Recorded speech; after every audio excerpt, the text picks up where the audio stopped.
Alors je vous propose d'accueillir Benjamin Mouton. Il a été l'architecte en chef de Notre-Dame pendant 13 années, entre 2000 et 2013. Bonsoir Monsieur Mouton, soyez le bienvenu. Est-ce que vous avez été surpris que le feu ait... non pas qu'il y ait eu un feu, mais qu'il se soit propagé, qu'il ait pris cette ampleur aussi rapidement? Tout à fait. Incompréhensible. Incompréhensible. Je suis stupéfait. C'est du très vieux chêne. Et on dirait qu'il a brûlé comme des allumettes, comme si c'était une autre essence très, j'allais dire, volatile ou combustible. Je comprends pas. Vraiment, je comprends pas du tout. C'est très impressionnant. Vous ne voyez pas quelle pourrait être l'origine de ça? L'origine du feu? a aucune idée. Enfin, l'origine elle-même, on est dans l'incertitude. La piste de l'accident est privilégiée, mais la propagation, vous dites, c'est étonnant. La propagation, elle est extrêmement curieuse. Alors évidemment, c'est parti de la croisée. Puis ça s'est propagé ensuite sur le chœur, la nef, le transept.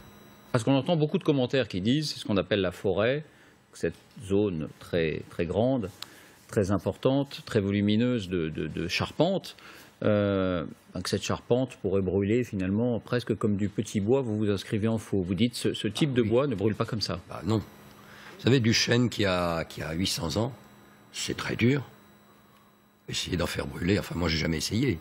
Mais du vieux chêne, c'est pas évident du tout. Il faut mettre beaucoup de petits bois pour y arriver. Là, je sais pas s'il y en avait.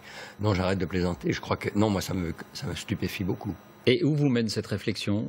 À quelle hypothèse elle vous amène? Je vois pas d'hypothèse que je puisse dire. Quelle hypothèse on pourrait dire? Que ça a été vite. Qu'on aurait pu faire autre chose pour que ça n'aille pas aussi vite. Moi, je me perds en conjecture. Vous savez, on a fait à Notre-Dame, juste avant que je prenne ma retraite, c'est-à-dire dans les années 2010, on a remis à plat toute l'installation électrique de Notre-Dame. Donc, il n'y a pas de possibilité de court-circuit. On a remis à plat, et aux normes contemporaines, même en allant très loin, toute la détection et protection incendie de la cathédrale, avec des éléments de témoins de mesure, d'aspiration, etc., qui permettaient de détecter un départ de feu.